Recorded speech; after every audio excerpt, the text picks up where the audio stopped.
आज की डेट है 9 जुलाई 2020। देखते हैं आज हम लोग द हिंदू में क्या क्या डिस्कस करना है हमें। सबसे पहले हम लोग एडिटोरियल्स देखेंगे कि कितने सारे एडिटोरियल्स हैं। आज टोटल 5 एडिटोरियल्स हैं, जिसमें सबसे पहला जो है ग्रीन लाइटिंग इकोलॉजिकल डिसिमेशन जो है, इसके अंदर किस प्रकार से आजकल इकोलॉजिकल जो ड्राफ्ट्स हैं वो सबको पालित करते जा रहे हैं हमारी सरकार, लेकिन डिस्कशंस नहीं हो रही है आम जनता से या फिर स्टैंडिंग कमेटी से कि उसको उस जगह पे क्लियरेंस देनी चाहिए या फिर नहीं। तो इसके ऊपर ये आर्टिकल है, ठीक ठाक आर्टिकल है। जीएस पेपर 3 के लिए काफ़ी ज़्यादा ज़रूरी है और बहुत ज़्यादा पोटेंशियल क्वेश्चन आ सकते हैं, क्योंकि अभी पिछले 3-4 सप्ताह से कंटिन्यूअस इसके ऊपर प्रोजेक्ट्स आ रहे हैं। और ये जो अभी हमारा एक अभी कोविड-19 के टाइम पे जो हमारा जो एक न्यू प्रोग्राम जो लॉन्च हुआ है, जो निर्मला सीतारमण ने करा था, तो उसके बाद से तो और भी ज़्यादा इस प्रकार के जो आर्टिकल्स हैं वो बढ़ गए हैं। सेकंड है हमारा joblessness and opportunity in Tamil Nadu. तो किस प्रकार से वहाँ पे तमिलनाडु में आजकल जॉबलेसनेस बढ़ गई है और ऊपर से लोग जॉब खोज भी नहीं रहे हैं। तो उसके क्या कारण है और वहाँ की इंडस्ट्री किस प्रकार की मार झेल रही है, और सिर्फ अभी से झेल रही है या पहले से ही झेल रही है। तो डिमोनेटाइजेशन और जीएसटी का भी उसमें जिक्र है, तो वो देखेंगे। ठीक आर्टिकल है। Third article, social contract needs to be rewritten. ये काफ़ी फिलोसफिकल आर्टिकल है। किसी भी द हिंदू मतलब जो भी पढ़ता है इसको कम से कम पढ़ने में, इसको कम से कम 20 मिनट 15-20 मिनट तो लगेगा ही लगेगा, क्योंकि इसके अंदर पहली बात कि ये फिलोसफिकल आर्टिकल है, इसमें ऐसे टर्म्स यूज़ हुए हैं हो जो कि मतलब उसके लिए आपको सर्च करना पड़ेगा गूगल पे कि उस टर्म्स के क्या मतलब होते हैं। फिर दूसरा कि इसमें वर्ड्स भी ऐसे यूज़ किए गए हैं कि काफ़ी हाइप है। मतलब सिर्फ इसी आर्टिकल से मैंने आज के वोकैब्स तैयार किए हैं, आप उसको देखना। वोकैब्स जितने भी हमने आज यहाँ पे इस आपको मैं दूंगा इसमें पढ़ने के लिए पीडीएफ में, तो उसमें सारे इसी आर्टिकल के वोकैब्स है। बाकी जितने आर्टिकल्स है उतने उतना खास वोकैब्स है नहीं, मुश्किल से 2-3 ऐसे खास हैं जो आपको पढ़ने लायक है, तो वो हम लोग देखेंगे। सोशल कॉन्ट्रैक्ट है, बिल्कुल गवर्नेंस के ऊपर में बोला। जो थर्ड आर्टिकल है आपका गवर्नेंस के ऊपर है। Fourth article pandemic is all about shut ice set. मैं सोचा इसको कि डालूँ आज के एडिटोरियल में, लेकिन इसमें कुछ ऐसा खास पॉइंट है नहीं जो कि आप एग्जामिनेशन में उठा कर डालो। हाँ, कुछ डाटाज है जो कि आप डिसएडवांटेजेस में डाल सकते हो। तो डिसएडवांटेजेस में डाटा ज़्यादा से ज़्यादा 2 से 3 ही डालना होता है। उससे ज़्यादा आपके पास ना टाइम होता है और ना आपके पास उतने पॉइंट्स होते हैं, क्योंकि हमें ज़्यादा एम्फोसाइज़ देना होता है कि किस तरह से हम सिस्टम को सुधारें, ना कि हम ज़्यादा से ज़्यादा उसमें रेखांकित करें। रेखांकित के लिए एनडीटीवी और इस तरह करके पेसिमिस्ट बहुत सारे हैं हमारे सोसाइटी में, तो हमें 2-3 पॉइंट ही लिखने होते हैं, उससे ज़्यादा नहीं। तो इस वाले आर्टिकल में सिर्फ़ और सिर्फ बुराई ही है, जो कि हम ज़्यादा इसमें अपने आर्टिकल में अपने आंसर राइटिंग में यूज़ कर नहीं सकते। तो इसमें होलिस्टिक ये है, बस ऐसे ही बताया था मैं आपको पढ़ना होगा, पढ़ लेना, छोटा-सा आर्टिकल है। उसमें ये है कि अभी पैंडेमिक में जो बहुत लोगों की भुखमरी से भी मौत हुई है, लेकिन इंडिया इस चीज़ को एक्सेप्ट नहीं कर रहा। इनफैक्ट रेलवे पुलिस की जो रिपोर्ट आती है, जो रेलवे पुलिस बल जो है उसका, तो उसमें लिखा गया है ऐसा कि 89 समथिंग लोगों की जो मौत हुई है रेलवेज़ में, सिर्फ मई के महीने में, वो भी 10 से 12 दिन के अंतर्गत। लेकिन फिर भी जो हमारे रेलवे मिनिस्टर हैं, वो जब इधर-उधर भाषण देते हैं या फिर और भी जो बड़े अधिकारी हैं, कोई भी इस चीज़ को मानने से मना कर देते हैं कि हमारे यहाँ पे भुखमरी की वजह से या फिर ट्रेन लेट हो गई तो उसमें खाना नहीं मिला तो उसके वजह से लोग मरे। वो ये बताते हैं कि लोग पहले से ही बीमार थे जिस वजह से वो मरे। तो लास्ट में आर्टिकल में ये कहते हैं राइटर कि आप जब तक चीज़ों को मानोगे नहीं तब तक आप सुधारोगे कैसे? और इस तरीके से आप अगर आँख बंद कर लोगे तो उससे दिन रात में तो नहीं बदल जाएगा। आपको उसके लिए स्टेप्स उठाने पड़ेंगे और आपको उसके ऊपर एक्शन लेना पड़ेगा। लेकिन वो क्या एक्शन लेना पड़ेगा ये राइटर नहीं बताते हैं। तो जिस वजह से ये आर्टिकल उतना वर्थ नहीं हो जाता है आपको यहाँ पे डिस्कशन करने से। वैसे ओवरऑल आइडिया मैंने आपको बता दिया। नेक्स्ट आर्टिकल है, इसको इस आर्टिकल में सिर्फ एक ही बात है जो हम पहले भी 3-4 आर्टिकल काफ़ी होलिस्टिकली हम इसको डिस्कस कर चुके हैं कि किस प्रकार से मनरेगा को बढ़ाना चाहिए और डेज़ जो है उसका, और डेज़ और उसका वेजेस जो है, वेजेस अभी जितना मिलता है उससे थोड़ा सा और बढ़ा करके वेजेस यूज़ मतलब भारत सरकार को चलाना चाहिए। तो इसमें कुछ खास पॉइंट है नहीं, मनरेगा के ऊपर ही है और हम लोग उसके ऊपर 3-4 आर्टिकल डिस्कस कर चुके हैं। कुछ खास नया पॉइंट आएगा तो हम लोग ज़रूर डिस्कस करेंगे। तो टोटल हम लोग आज 3 एडिटोरियल्स डिस्कस करेंगे, फर्स्ट, सेकंड और थर्ड जो है इस वाले पेज, वही सब। तो हम लोग आज क्या करते हैं, जैसे नॉर्मली हम क्या करते हैं, तो आज आज क्या करेंगे, नॉर्मली एडिटोरियल डिस्कस तो करते ही है, फिर उसके बाद प्रीलिम्स फैक्ट्स में हम लोग डिस्कस करते हैं जो भी बीच में आते जाता है। आज 2 प्रीलिम फैक्ट है, पहला है सोशल कॉन्ट्रैक्ट थ्योरी, फिर लेबर फोर्स पार्टिसिपेशन रेट क्या होता है। हिंदू वो कैप्स में जितने भी आपके टफ टर्म्स या फिर कुछ ऐसे फ्रेजेस जो यूज़ हुए हैं वो भी हम लोग यहाँ पे डिस्कस करेंगे। लास्ट में रिवीजन करेंगे और एक मेंस क्वेश्चन दूंगा जो आप टेलीग्राम पे अटेम्प्ट करना। तो फर्स्ट आर्टिकल शुरू करते हैं, social contact needs to be rewritten. अब जैसा कि ये आर्टिकल का जो हेडिंग कहता है, तो सोशल कॉन्ट्रैक्ट क्या होता है आपको सबसे पहले ये पता होना चाहिए। आर्टिकल में कहते हैं कि सोशल कॉन्ट्रैक्ट जो है, वैसे इन्होंने एक लाइन में बताया लेकिन ये काफ़ी एक्सटेंसिव टॉपिक है, फिलॉसफी में और एथिक्स में भी ये यूज़ होता है। वैसे आप एसे में भी इसका यूज़ कर सकते हो, काफ़ी बढ़िया टर्म है।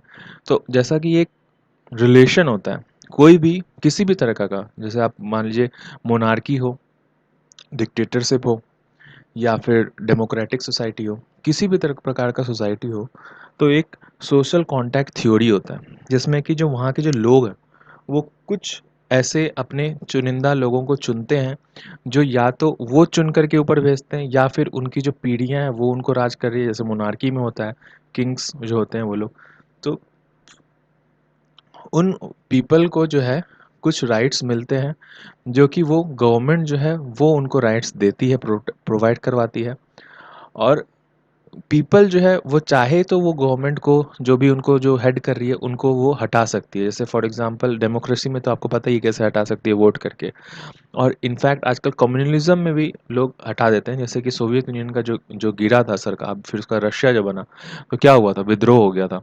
तो उसमें वहाँ पे जो लोग हैं वो अपने रिजीम को उठाकर हटा दिए और फिर दूसरा रिजीम अपना इसमें चैनल में आया। तो और फिर उसके बाद गवर्नमेंट जो है वो कभी-कभी मिसयूज़ भी कर देती है पावर को। तो उसके ऊपर फिर पीपल जो है उसको फिर पावर उनको कम करती है या फिर जो भी इसका जो मैकेनिज़्म है, अलग-अलग सिस्टम में अलग-अलग मैकेनिज़्म है। हमारे यहाँ पे है कि हम लोग उसको धरना दे करके और अपने फ्रीडम फंडामेंटल राइट्स की माँग करते हैं और फिर कोर्ट में जाते हैं, रिट जुडिक्शन ये सब सारा कुछ होता है। तो ये एक टोटल एक मैकेनिज़्म होता है सोशल कॉन्ट्रैक्ट थ्योरी। ये आज से नहीं, हमारे पूर्वजों से चलता आ रहा है, जिसके अंदर जो है कि political and public moral and obligations तय किए जाते हैं सोसाइटी में, और जो उनका मैकेनिज़्म होता है, जो उन दोनों के बीच में कॉन्ट्रैक्ट का जो तरीका होता है, वही हमारा टोटल सिस्टम डिफाइन करता है। जैसे वो डेमोक्रेटिक है, मोनार्की है या फिर डिक्टेटरशिप है, क्या है वो तभी बताता है। तो आर्टिकल के ऊपर आप आते हैं हम। आर्टिकल में ये क्या कहा जाता है कि नोवल कोरोना वायरस जो पैंडेमिक है वो हमारे पूरे वर्ल्ड में ये चीज़ बताया कि कितना ज़्यादा ये कैटास्ट्रॉफिक है। कैटास्ट्रॉफिक मतलब जानलेवा है। तो गवर्नमेंट जितना भी वर्ल्ड में है, अलग-अलग तरीके से वो अपना राज करते हैं।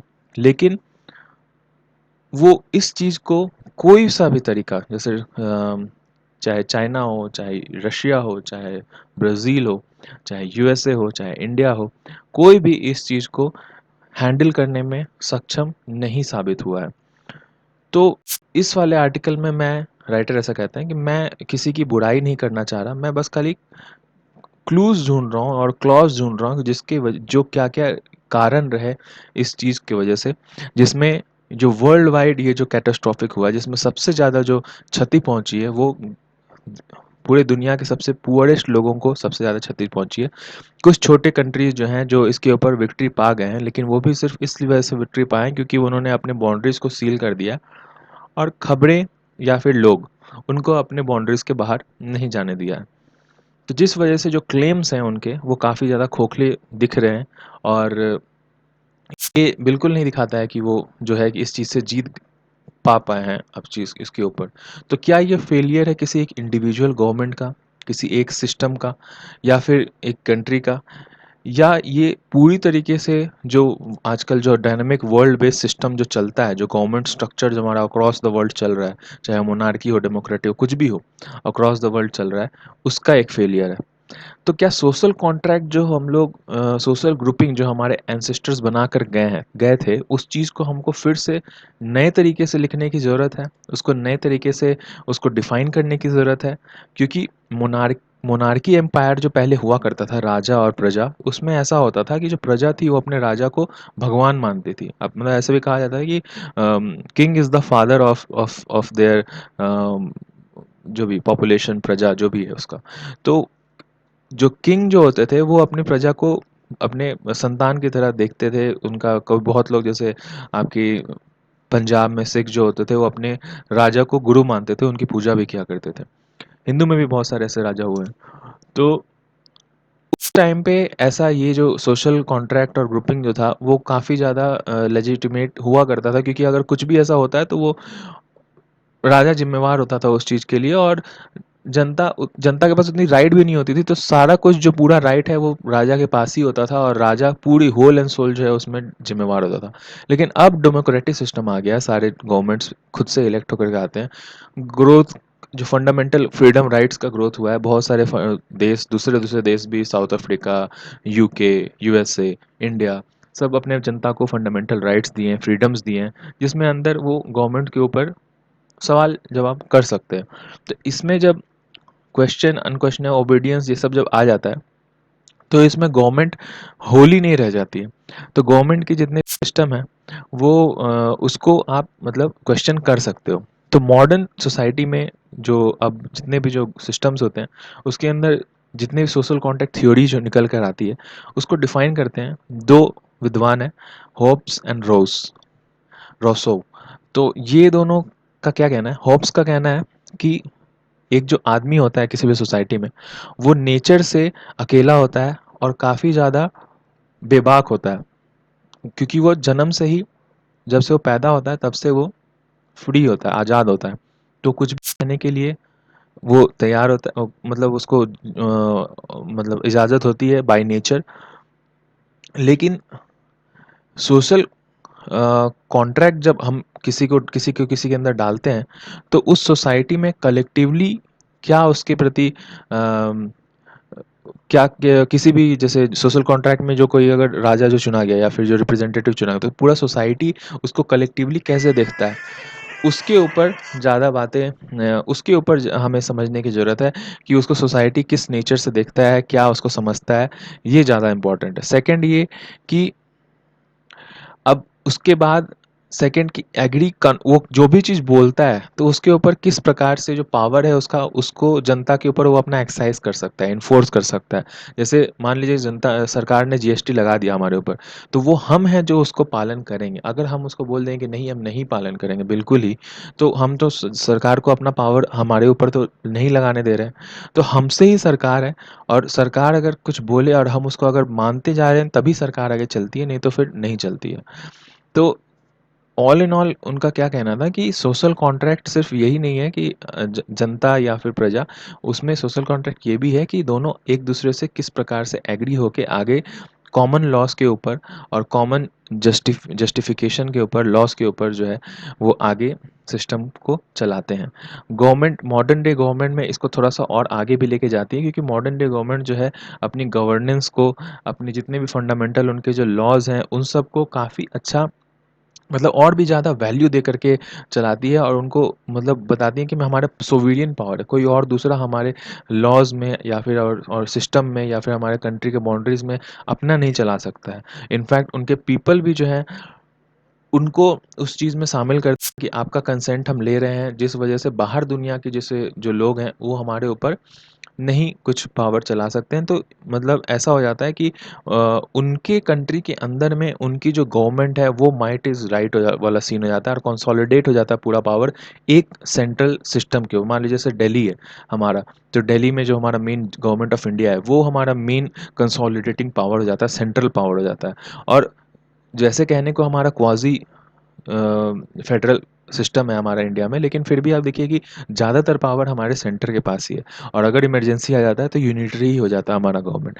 तो ये इस वजह से डेमोक्रेटिक जो जितने भी पावर्स हैं जो वो सब सारा कुछ आपका जो मेन गवर्नमेंट है उसके ऊपर ही जाता है, और बेस्ट इंटरेस्ट ऑफ पीपल में जो भी पीपल के लिए जो बेस्ट होता है वही चीज़ डिसाइड किया जाता है डेमोक्रेटिकली। तो ये सब तो यहाँ तक ठीक है सारा बात, लेकिन अब इंडिविजुअल फ्री है कि नहीं है, वो चीज़ तो तभी पता चलता है जब आपके पीपल जो लोग हैं वहाँ के, वो उनके विल के अनुसार सारी चीज़ें जो है एग्जीक्यूट की जाए। वो जो पावर है उनके, मतलब सब लोग खुश रहें आपके आपके प्रजा में। तभी अब पावर जो यूज़ हो रहा है, ऐसा ना हो रहा है कि सब कोई किसी का आवाज़ दब गया है और किसी का आवाज़ जो है वो ठीक है। तो इस वजह से जो सरकार है वो बहुत सारी गुड्स प्रोवाइड करवाती है, बहुत सारे सर्विसेज प्रोवाइड करवाती है, जिससे कि उनका जो आधिपत्य वो कहते हैं ना कि जो मतलब वो ऊंचे हैं उनका हम रिस्पेक्ट कर सके, वो बहुत कुछ दे रही है हमें फ्री में या फिर हमें हमारे सर्विस प्रोवाइड करे जिस वजह से हम उनकी इज्जत कर पा रहे हैं। तो ये एक हम हमें मिलता है, लेकिन सबको क्या मिल पा रहा है ऐसा, सबको मिल पा रहा है कि नहीं मिल पा रहा, वो सबसे बड़ा एक एक क्राइटेरिया होना चाहिए कि जिसके वजह से हम गवर्नमेंट को आंक सके कि हाँ ये जो सिस्टम चल रहा है और ये जो गवर्नमेंट जो गवर्नेंस कर रही है वो सही है। तो इसमें इंडिया में भी आप देखिए कि दो तरह का इंडिया है। इंडिया में एक जो भारत है और एक इंडिया।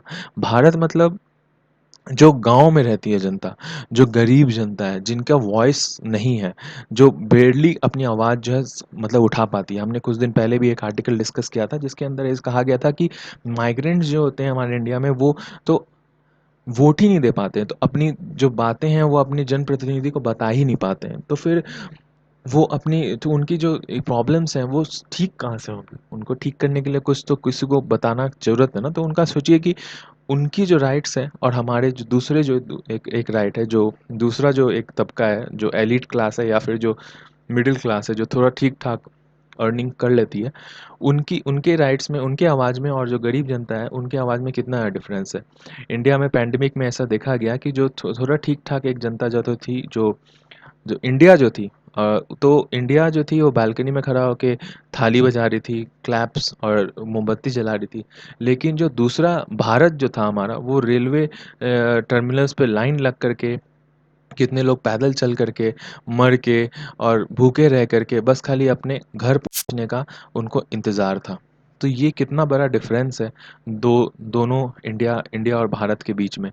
तो इसमें कोविड-19 हमें ये बिल्कुल कड़वा सच ये बताता है कि जो दूसरा जो हमारा भारत जो है, उसको सिर्फ़ सोशल डिस्टेंसिंग और मास्क लगा कर के घूमना और ये सब सारा कुछ से, या फिर कोविड-19 एक डिज़ीज़ या ऐसा कुछ नहीं था, महामारी नहीं था। उनके लिए एक बहुत बड़ा चीज़ था जिसके वजह से उन्होंने बहुत कुछ सैक्रिफ़ाइस किया है।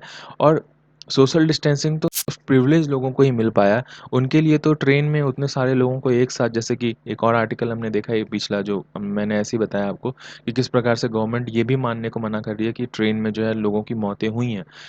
तो ये सारा कुछ जो है आपको मतलब ये सब सारा कुछ दिखाता है कि किस प्रकार से हमारा जो सिस्टम है वो बिल्कुल ही फेलियर है। और अगर हम कहें कि वी ऑल आर टुगेदर, तो ऐसा कुछ नहीं है। हम we all are not together, we are hardly together, because हम लोग जो है कि ये पैंडेमिक जो है वो हर किसी आदमी, हर किसी तबके ने अलग-अलग तरीके से ये चीज़ को अपने ऊपर झेला है, अपने को समझा है। तो और जो मिलियंस ऑफ जो वॉइसलेस जो जनता है, जो जिनकी कोई आवाज़ नहीं उठा पाते हैं वो सरकार के प्रति या उसके अगेंस्ट, या फिर कहीं लिख नहीं पाते हैं, तो फिर उनके लिए तो और भी ज़्यादा प्रॉब्लम है। Because professor एच.एल.ए. हार्ट ने एक बार कहा था कि जो फ्रीडम होता है वो सिर्फ उन्हीं के लिए होता है जो उनके लिए आवाज़ उठा पा रहे हैं या फिर बोल पा रहे हैं। जो बोल ही नहीं पा रहे हैं अपने फ्रीडम के बारे में या फिर जो उनकी क्या प्रॉब्लम्स हैं उनके बारे में, तो वो उनके लिए फ्रीडम तो है नहीं। वो तो वैसे ही जो सिस्टम में है भाई वो उसी को सह रहे हैं। फॉर एग्ज़ाम्पल आप देखिए कि अगर आप आपकी इच्छा के अनुसार घर में आपका खाना बन रहा है, सुबह, शाम, रात, तो आप सोचिए कि आप फ्रीडम से जी रहे हो, आप जो चाह रहे हो वो हो रहा है। लेकिन आप किसी कारणवश आपके मुँह में कोई किसी ने टेप लगा दिया 3-4 दिन तक और आपसे कोई पूछ नहीं रहा है आपको क्या खाना है। आपको लौकी अच्छी नहीं लगती लेकिन फिर भी आपको लौकी ला कर के दे दिया जा रहा है कि लो खाओ। और लेकिन आपको अच्छा नहीं लगता, लेकिन आप बोल ही नहीं पा रहे हो। आपको पता ही नहीं है बोलना कैसे है या फिर टेप कैसे उतार कर के बोलना है। तो भले सामने वाले को लग रहा है कि ये तो कुछ बोल नहीं रहा है, तो ये फ्रीडम ही है। तो ये जिसको इसके इसके मन मर्जी से ही सब कुछ खिला रहे हैं, तो ये फ्रीडम अपना एक्सरसाइज कर रहा है। लेकिन डीप डाउन अंदर आपको पता है कि ये आपको पसंद नहीं है, लेकिन आप उसके लिए आवाज़ नहीं उठा पा रहे हो। ये हमारे दूसरे जो भारत वाली जो जनता है वो इस चीज़ को झेल रही है। और पैंडेमिक ने ये चीज़ हम लोग को बहुत अच्छे तरीके से दिखाया है किस प्रकार से वो लोग जो है कि स्टार्व हो करके और मरने पे मजबूर हो गई पैंडेमिक की वजह से। जिस देश में उसके बाद राइटर क्या कहते हैं कि इतना कुछ जो भूमिका उन्होंने बनाया वो किस लिए बनाया। उन्होंने ये कहा कि गिनी कोफिशिएंट, गिनी कोफिशिएंट मतलब क्या होता है, हमने कुछ दिन पहले भी डिस्कस किया था, एक आर्टिकल में काफ़ी अच्छे से बताया गया था, मनरेगा का डिस्कस किया था जब। गिनी कोफिशिएंट एक रिपोर्ट है जिसके अंतर्गत किसी देश में कितना ज़्यादा इनइक्वालिटी है वो दिखाता है। जैसे फॉर एग्जांपल हमारे इंडिया में 70% जो जनता है वो इतना कम कमाती है कि जो बाकी के जो 30% है, इनफैक्ट जो ऊपर के जो 5-6-7% है वो उससे, जो बाकी के 70% है उससे 4-5-6 गुना ज़्यादा कमाती है। पूरा अगर 70% का अगर मिला लो आप, उससे 4-5-6% ज़्यादा गुना ज़्यादा कमाती है शुरू के 5-6%। और शुरू के जो 15-20% है वो पूरा 70% मिला लो तो उससे भी कुछ गुना ज़्यादा वो कमाती है।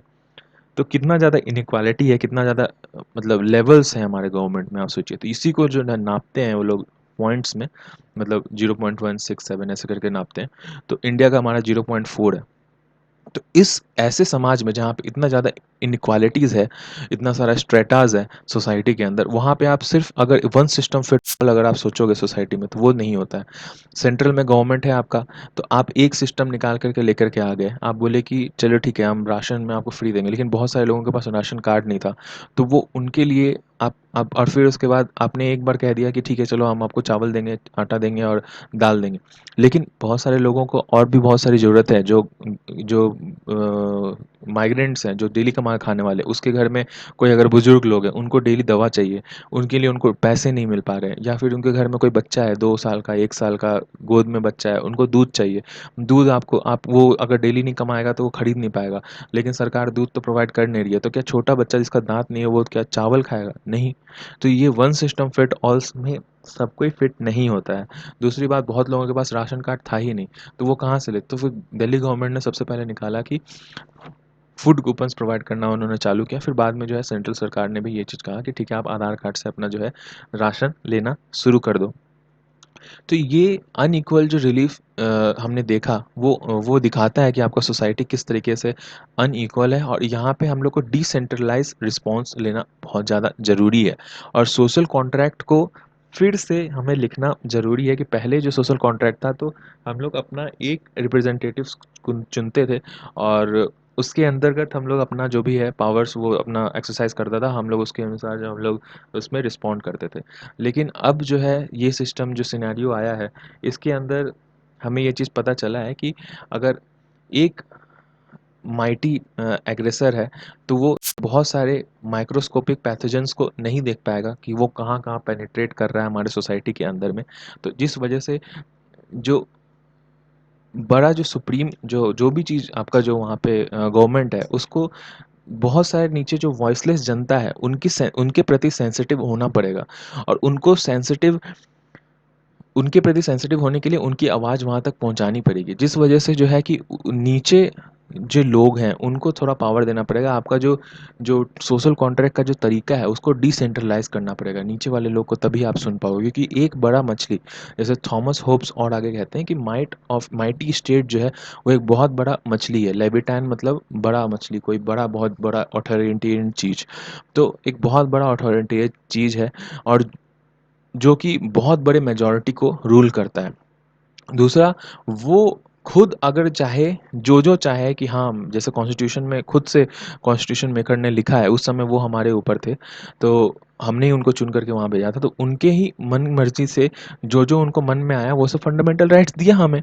चाइना में आज तक फंडामेंटल राइट्स नहीं मिला है। तो यही हॉब्स कहते हैं कि जो अगर लेविटान जो है वो अगर चाहे तो ही वो अपना कुछ सिटीजन्स को राइट्स दे सकता है, ग्रांट कर सकता है, लेकिन अगर वो नहीं चाहे तो हम उसके लिए मांग नहीं कर सकते हैं।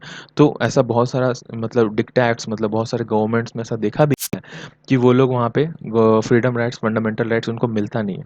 तो फंडामेंटल इंटरस्पेक्ट्स ये सोचना बहुत ज़रूरी है कि जो लेविथान है, जो बड़ी मछली है, वो उसको किस टाइम पे कैसा एक्ट करना चाहिए। देखिए, टाइम्स ऑफ वॉर और टेररिज्म के खिलाफ अगर लड़ना है तो पूरे इंडिया अगर एक साथ एक ही स्ट्रेटा में सबको यही चाहिए कि भाई हमें सुरक्षा चाहिए।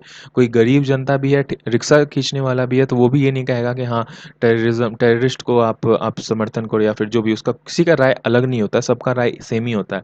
वहाँ पे तक तो ठीक है, लेकिन जब कोरोना वायरस जैसा अगर पैंडेमिक आ जाता है तो हर किसी का अपना एक एक प्रॉब्लम होता है, और हर किसी को अपना जो है कि प्रॉब्लम कहने का एक हक है। तो उस वजह से सोशल कॉन्ट्रैक्ट जो है वो उसको फिर से लिखने की ज़रूरत है। किस प्रकार से उसको एक रिवॉल्यूशन चाहिए। वो राइटर कहते हैं, क्लियर करते हैं कि मैं ये नहीं कह रहा कि एनार्की ला दीजिए, कि सब कोई अपने एनार्की मतलब कि जब जनता जो है वो खुद से डिसाइड करने लग जाए कि उनके लिए क्या ठीक है क्या नहीं है। तो वो चाहते हैं कि ये नहीं होना चाहिए, लेकिन ब्यूरोक्रेसी और गवर्नेंस सिस्टम जो है उसको फिर से आपको स्ट्रक्चर करने का ज़रूरत है कि किस प्रकार से जो छोटा से छोटा तबका भी जो है उसको समझ में, उसको अपना आवाज़ जो है ऊपर तक पहुंचा पाए, और जो है कि सरकार तक कुछ पहुंच पाए। अब वोकैब्स इन हिंदू में आप देख लीजिएगा, जो हमने 3 पेज वोकैब्स रखा है, सिर्फ़ और सिर्फ़ इसी के ऊपर, इसी आर्टिकल के ऊपर सारा वोकैब्स है। 1-2 मैं डिस्कस करता हूँ। जैसे रूडिमेंटरी मीन्स बेसिक, मतलब जो शुरू में इसने आर्टिकल में बताया था, एक जगह पे वर्ड आएगा रूडिमेंटरी, उसमें लिखा होगा कि सबसे बेसिक सोशल कॉन्ट्रैक्ट में ये होता है कि किस प्रकार से जनता जो है अपने पावर्स को मतलब एक्सरसाइज कर पा रही है, और वो अपना फ्री है या फिर नहीं है। यर्न यर्न में एक वर्ब है जिसमें intense feeling of lodging something, typically something that one has lost or been separated from. She yearned for a glimpse of him. मतलब बहुत सारे ऐसे गवर्नमेंट्स हैं जो कि ऐसा चाहते हैं कि जनता जो है उसको भगवान समझे। जैसे डिक्टेटरशिप वाले जो गवर्नमेंट्स हैं, तो वो सब में भगवान चाहती है गवर्नमेंट कि हमें समझे। लेकिन अब डेमोक्रेटिक सोसाइटी की वजह से, फंडामेंटल राइट्स और इतने सोशलाइजेशन और अर्बनाइजेशन की वजह से जनता नहीं समझती है। तो ये कुछ कुछ वोकैब्स वाले वर्ड्स थे। Solidity do not exist alone, मतलब अके डन और एग्जिस्टिंग अलोन मतलब अकेले, सॉलिडिटी मतलब अकेले। तो गिनी कोएफिशिएंट हमने, फाइनेंशियल इनइक्वालिटी हमने पढ़ाई, हम लोग डिस्कस किया। नेक्स्ट आर्टिकल हमारा green lightning ecological dissemination amidst pandemic. तो प्रोजेक्ट्स हैं कुछ हमारे, जैसे फॉरेस्ट एंड हैबिट जो कि क्रिटिकल है काफ़ी ज़्यादा फॉरेस्ट हैबिटेट्स के लिए, जो आदिवासी जनता है उनके लिए। लेकिन जो इन्वायरमेंट मिनिस्ट्री है उनको उसकी उसके गार्ड में होना चाहिए, और लेकिन वो जो है कि उसके बारे में चिंता नहीं कर रही है, और अपने मन मर्जी से जितने भी जो ड्राफ्ट्स हैं वो सबको क्लियर कर दे रही है।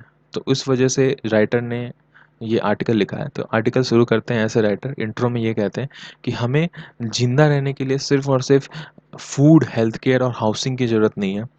हमारे जो ह्यूमन वल्नरेबिलिटी है आज के देश में, जो हम लोग जितना असहाय अगर हैं, तो उसका रूट्स बहुत नीचे तक है। वो रूट्स क्या है कि सिर्फ वैक्सीनेशन से हमें लॉन्ग टर्म सॉल्यूशन तो मिल जाएगा। लॉकडाउन्स जो है सब है वो सब शॉर्ट टर्म सॉल्यूशन है। लेकिन जो और भी जो लॉन्ग टर्म सॉल्यूशन है, जो हमारा अप्रोच होना चाहिए, वो ये होना चाहिए कि किस प्रकार से हम लोग ग्लोबल डेवलपमेंट जो है वो इन्वायरमेंट को सैक्रिफाइस करके हम लोग नहीं अचीव करें। इन्वायरमेंट को सैक्रिफाइस हमें किसी भी हाल में नहीं करना है।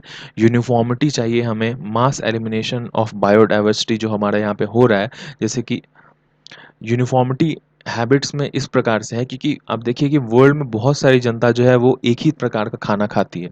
आप देखिए कि कोई मतलब जैसे वेस्ट में जो खाना खाते हैं वो लोग, वो करीब करीब यूरोपियन, फ्रेंच, जर्मनी वाले सारे एक ही जैसा खाना खाते हैं। इधर एशिया एशिया में जितने लोग खाते हैं ज़्यादातर चावल ही खाते हैं लोग, राइस खाते हैं, और कुछ जगह वीट खाते हैं। तो ये क्या होता है ना, मोनोक्रॉपिंग कल्चर एक हो जाता है, जो ज़्यादा जो बिकता है उस चीज़ को ज़्यादा लोग उसकी एग्रीकल्चर करते हैं। तो जिस वजह से उनकी जो जो उनकी जो वायरस से इफ़ेक्ट होने की जो क्षमता है वो भी ज़्यादा बढ़ जाती है, कि अगर कोई एक प्रकार का अगर ये वायरस अगर फैल गया है उस वाले क्रॉप की वजह से, तो वो जो है कि वो फैलने का बहुत ज़्यादा क्षमता रख लेता है। अब देखिए उसके बाद फिर माइनिंग, इंडस्ट्री और पैथोजेंस जितने भी ये सारा कुछ जो है वो सब एक ही वही मतलब सब जगह वही सब चीज़ चल रहा है, तो जिस वजह से पैथोजेंस को जो है इन्फेक्ट मतलब ह्यूमन को काफ़ी जल्दी कर देता है, क्योंकि अब ऐसा भी हो गया कि हम लोग फॉरेस्ट को अपना हटाते जा रहे हैं, बहुत ज़्यादा काटते जा रहे हैं और वहाँ पे जो है ह्यूमन रहना शुरू कर दिया, तो उस जगह पे फॉरेस्ट में जो पैथोजन जो रहते थे उस जगह पे, या फिर हमने माइनिंग कर दिया वहाँ पे, अब ह्यूमन रहने लग गए वहाँ पे, ह्यूमन अब जो जाने लग गए, तो वहाँ का जो पैथोजन है वो अब ह्यूमन के को इन्फेक्ट करने लग गया है। और वो जो इन्फेक्टेड ह्यूमन है, बिकॉज बहुत ज़्यादा अर्बनाइजेशन है, जो लोग अभी चाइना से जापान, जापान से यूएसए, यूएसए से इंडिया, बहुत लोग आ रहे हैं जा रहे हैं, तो ये जो इन्फेक्शन है वो वर्ल्ड वाइड ट्रैवल कर रहा है। अब देखिए मोनोकल्चर क्रॉपिंग जो है और लाइफ स्टॉक फार्मिंग जो है, अब जो है कि पशुपालन बहुत ज़्यादा करता है हमारा ह्यूमन बींग्स, तो इसमें ह्यूमन सेटलमेंट के वजह से और काफ़ी ज़्यादा वो जो पैथोजन पहले सिर्फ मवेशियों को होते थे वो अब हमें भी इन्फेक्ट करने लग गए हैं। अब देखिए बहुत सारे लोग जो होते हैं जो काफ़ी ज़्यादा क्लोज होते हैं अपने मवेशियों से, तो पहले ऐसा कुछ नहीं होता था, और पहले ऐसा भी था कि वर्ल्ड में इतनी ज़्यादा आबादी नहीं थी, तो स्कैटर्ड में रहते थे लोग। तो उसमें क्या था कि जैसे अब जैसे हड़प्पन सिविलाइजेशन भी जो जो ख़त्म हुआ, तो उसमें ऐसा कहा जाता है, मतलब ऐसा पता नहीं है किस वजह से वो ख़त्म हुआ था, लेकिन ऐसा कहा जाता है कि हो सकता है वहाँ पे कुछ बहुत बड़ा महामारी हुआ हो, पैंडेमिक आया होगा, तो उस वजह से वहाँ के जो सारे लोग हैं वो ख़त्म हो गए। तो या फिर कोई बाढ़ आया होगा, ऐसा कुछ कहते हैं, लेकिन पैंडेमिक का भी उनको इसमें आसार लगाया जाता है। तो आप सोचिए कि स्कैटर्ड जब लोग रहते, मान लीजिए अगर सिर्फ दिल्ली होता और बीच में जितने भी वहाँ कानपुर और उसके आसपास जितने फरीदाबाद, हरियाणा, ये सब कुछ भी नहीं होता, अगर दिल्ली होता, फिर उसके बाद डायरेक्ट इधर गुजरात होता, या फिर उसके बाद मुंबई होता, तो अगर दिल्ली में कोई पैंडेमिक फैलता तो दिल्ली से गुजरात कोई आदमी ही नहीं आ रहा है, तो पैंडेमिक वहीं होकर के वहीं ख़त्म हो जाता ना। लेकिन अब अर्बनाइजेशन की वजह से जो है कि वो वहाँ से फैलना भी उसको बहुत ज़्यादा आसान हो गया। दूसरा कि जैसे हमने डिस्कस किया मोनोकल्चर ऑफ क्रॉपिंग जो है, उसके वजह से भी काफ़ी ज़्यादा ये फैल जाता है, और जो ह्यूमन सोसाइटी है वो पैंडेमिक के लिए काफ़ी वल्नरेबल हो जाती है। देखिए ये सब को लॉन्ग टर्म में हम कैसे एडजस्ट कर सकते हैं, लेकिन एड्रेस करने के लिए हमारे पास इतने सारे चैलेंजेस हैं, जो कि कोविड-19 ने काफ़ी अच्छा दिखाया है हमें कि किस प्रकार से अभी भी इतना कुछ होने के बाद भी हम जो forest environment ministry of environment, forest and climate change है, MOEFCC, उसने बिल्कुल भी इंडस्ट्रियल प्रोजेक्ट्स क्लियर करने के लिए, माइनिंग इंफ्रास्ट्रक्चर प्रपोजल को क्लियर करने के लिए, जो कि काफ़ी क्रिटिकल है आपके वाइल्ड लाइफ हैबिटेट के लिए, लाइवलीहुड सस्टेनेंस के लिए, जो आदिवासीज़ हैं उनके लिए। फॉर एग्जांपल कुछ प्रोजेक्ट्स के नाम देते हैं, जैसे इथिलीन हाइड्रो पावर प्रोजेक्ट्स, जो biodiversity rich Dibang valley of Arunachal Pradesh में है, coal mine in Assam, Dihing Patkai elephant reserve, diamond mining in Panna forest belt, coal mining in is operated in Adani Enterprises with coal-fired power plant in Odisha, Talabira forest. तो इस प्रकार के इतने सारे जो जो जगह है, गिर नेशनल पार्क, तो वो आपका सोचिए कि वहाँ पे सिर्फ एशियाटिक लायन जो इंडिया का है वो सिर्फ वहीं रहता है और कहीं नहीं। MP वाले मांग रहे हैं लेकिन उनको दिया नहीं जा रहा है, तो किस प्रकार से उनको भी, वहाँ के जो लोग हैं उनको प्रॉब्लम हो सकता है, वहाँ की जो वाइल्ड लाइफ है उनको प्रॉब्लम हो सकता है, लेकिन मिनिस्ट्री ने इस चीज़ के ऊपर ध्यान नहीं दिया कि उसको आम जनता के साथ जो है उसको डिस्कस करना चाहिए। इनफैक्ट बहुत सारे ऐसे प्रोजेक्ट्स हैं जिसको 10 मिनट भी जो है प्रपोजल के ऊपर डिस्कशन नहीं हुआ, और जो ड्राफ्ट है उस चीज़ को आगे बढ़ा दिया गया। तो ड्राफ्ट एनवायरनमेंट इम्पैक्ट असेसमेंट जो है उसके ऊपर बहुत सारे स्टूडेंट जो हैं उन्होंने भी इसके ऊपर विरोध उठाया, उन सबको भी इग्नोर कर दिया गया। और जो अगर पब्लिक कंसल्टेशन आप नहीं करते हो और पैंडेमिक के बीच में जो है आप इस चीज़ को अगर पालित कर देते हो, तो लॉकडाउन के टाइम पे जो लोग हैं वो भी निकल कर सड़क पे नहीं आ सकते उसके विद्रोह में। तो ये जो MOEFCC मिनिस्ट्री जो है हमारा, उसने एक डेडलाइन भी दिया था कि जून 30 तक जो है फीडबैक देने के लिए जो ड्राफ्ट है environment impact assessment notification EIA, उसके ऊपर देने के लिए। लेकिन फिर भी कुछ हो नहीं पाया, शायद इसी वजह से, क्योंकि पैंडेमिक और लॉकडाउन की वजह से लोग जो है बाहर वो निकल नहीं पा रहे। अगर निकलेंगे भी तो भाई पुलिस मारने का उनका पूरा हक है, क्योंकि लॉकडाउन है, बहुत सारे रूल्स हैं, सेक्शंस हैं जो कि उनके ऊपर एप्लीकेबल हैं।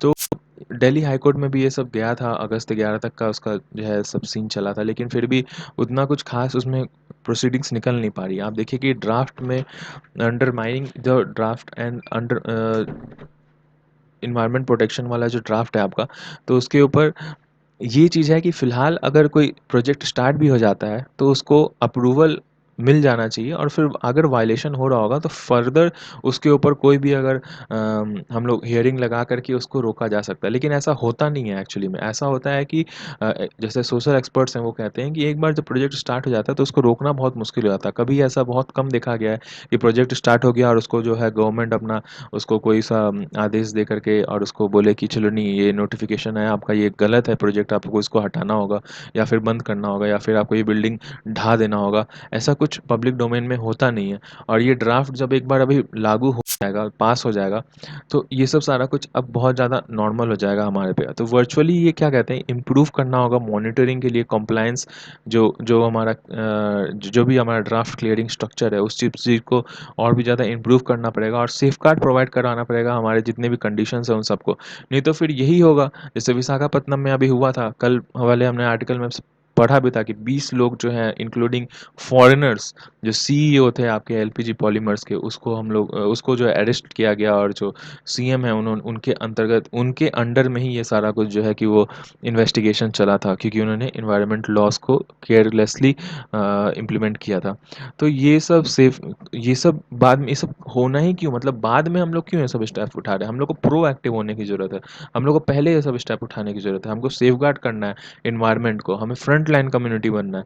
और इस सब चीज़ में गवर्नमेंट का लेकिन एजेंडा कुछ लगता नहीं है। उसके अलावा गवर्नमेंट को इसके विपरीत वो क्या करेगा, अनलिशिंग जो है कोल माइंस को अब और भी ज़्यादा प्राइवेटाइज कर दिया है कि और भी आप जाके उसको एक्सप्लॉइट करो।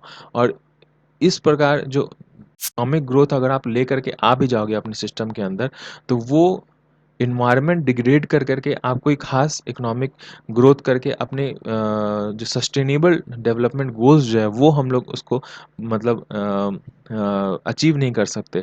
इनफैक्ट ये भी देखा गया है कि बहुत सारे आदिवासी और मार्जिनलाइज्ड ग्रुप जो हैं उनको इससे काफ़ी ज़्यादा प्रॉब्लम्स हुआ है, जिसके वजह से छत्तीसगढ़ के हसदाव आरन फॉरेस्ट में जो है उन्होंने लेटर लिखा था, विलेज हेड जो है उनका लेटर लिखा था उन्होंने प्राइम मिनिस्टर को कुछ दिन पहले। और इनफैक्ट अभी जो झारखंड के चीफ मिनिस्टर है हेमंत सोरेन, उन्होंने भी सुप्रीम कोर्ट में जाकर इसके ऊपर आवाज़ उठाया था कि ऑक्शन जो है वो पैंडेमिक के टाइम पे क्यों हो रहा है।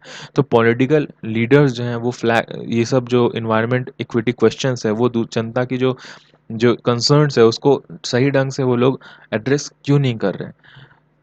तो इस वजह से काफ़ी ज़्यादा मतलब सवाल जवाब हो रहा है सिस्टम के अंदर, लेकिन उसके ऊपर जो इन्वायरमेंट मिनिस्टर हैं वो उतना ज़्यादा ध्यान नहीं दे रहे हैं और ये जो कंसर्न्स उसके ऊपर वो लोग कैसे भी करके उससे बच के निकलने की कोशिश कर रहे हैं। तो ये कोई मतलब सही तरीका नहीं है। इकोलॉजिकल लिटरेसी जो है ये आर्ग्यू नहीं करता है, आपको इस चीज़ का मतलब इजाज़त नहीं देता है ये सब चीज़ करने का। और जिस वजह से ये जो अगर ग्रोथ हो भी जाता है इस चीज़ से तो वो जायंट लीप आपका बैकवर्ड होगा, फॉरवर्ड नहीं होगा। ये आत्मनिर्भरता की तरफ आप नहीं जा रहे हो।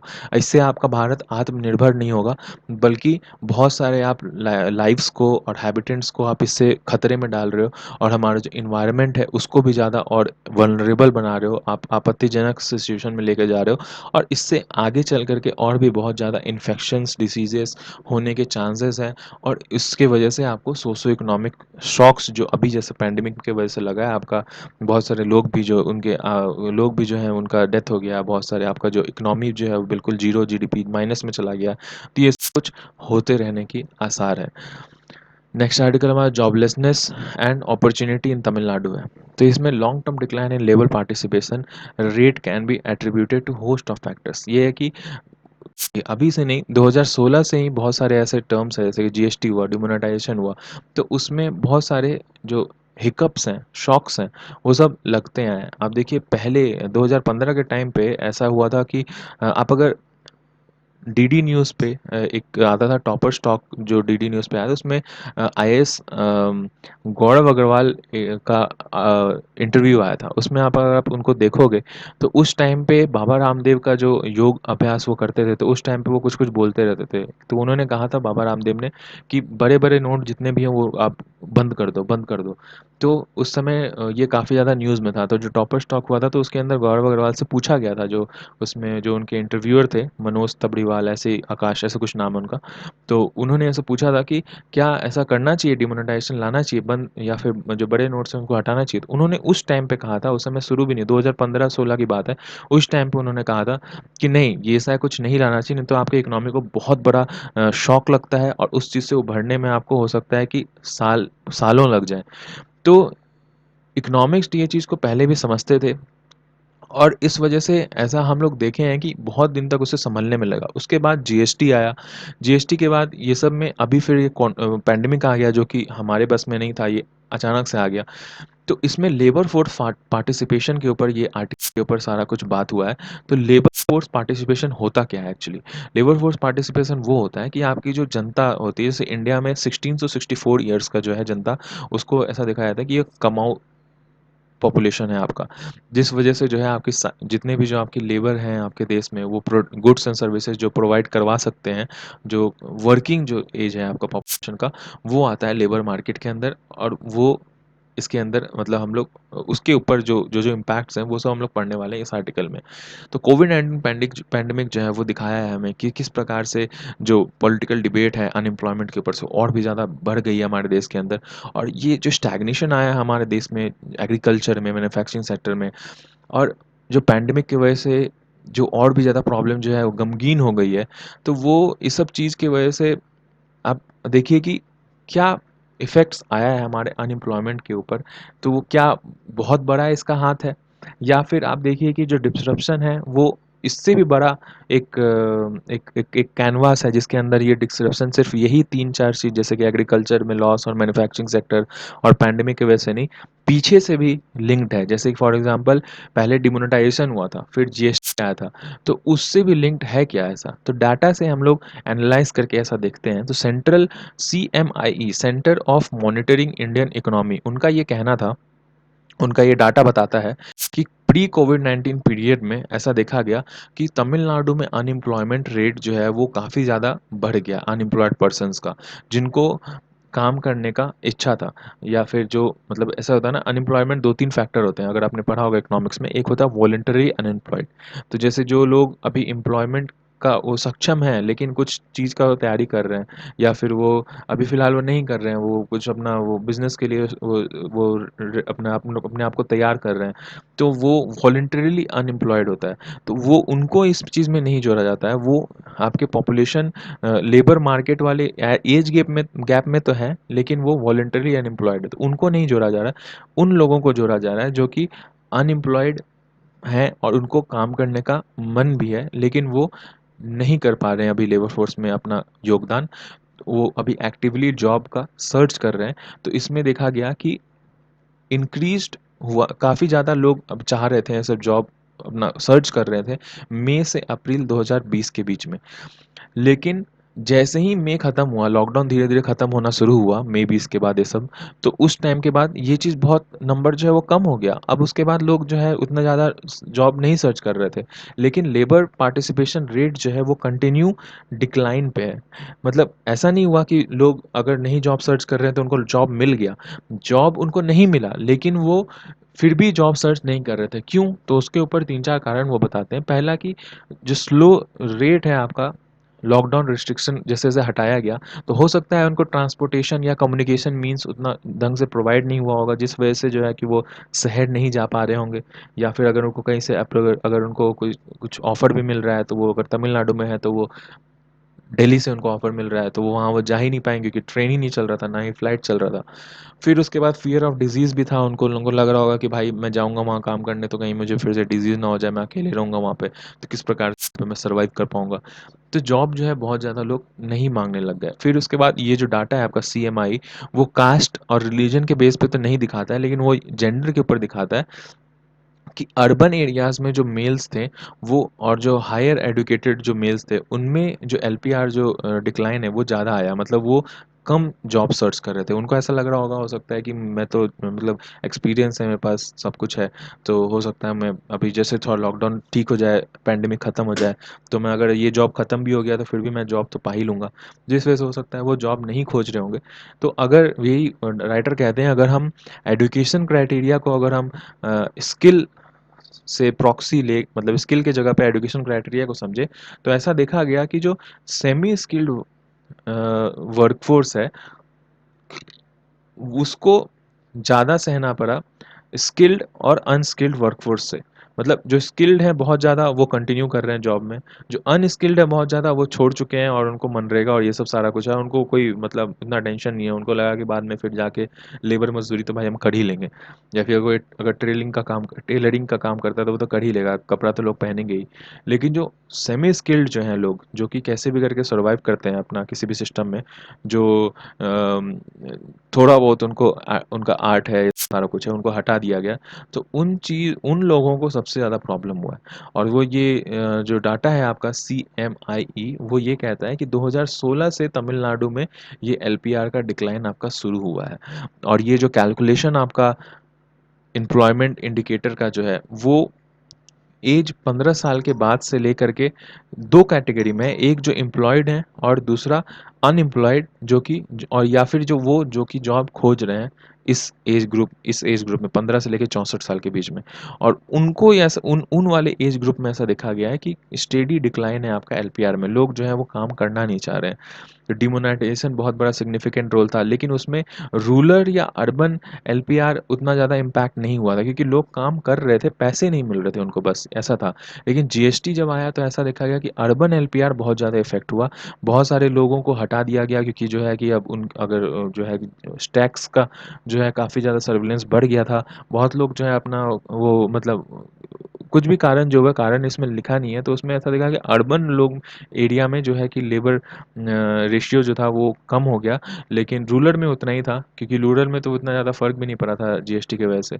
लेकिन जो कोविड-19 है तो इसमें सिग्निफिकेंट देखा गया कि रूरल हो या फिर अर्बन हो, दोनों जगह LPR जो है वो डिक्लाइन पे गया हुआ है। तो अब अगर कंपेयर करें इंडस्ट्रियल दूसरे स्टेट से तमिलनाडु का, क्योंकि ये आर्टिकल प्योरली तमिलनाडु के ऊपर है, तो वो ये बताते हैं कि अर्बन तमिलनाडु कंपेयर करेंगे आप गुजरात महाराष्ट्र में, तो वहाँ पे LPR रेशियो इतना ज़्यादा डिक्लाइन नहीं हुआ है। गुजरात और महाराष्ट्र में जो है उतना ठीक ही है, लेकिन तमिलनाडु में जो है मैन्युफैक्चरिंग सेक्टर और भी बहुत सारे स्टेट्स से जो माइग्रेंट्स हैं वो बहुत ज़्यादा लोग आते हैं, जिस वजह से हो सकता है जो तमिलनाडु में अनएम्प्लॉयमेंट रेट जो है वो काफ़ी ज़्यादा सिग्निफिकेंटली ड्रॉप हुआ है।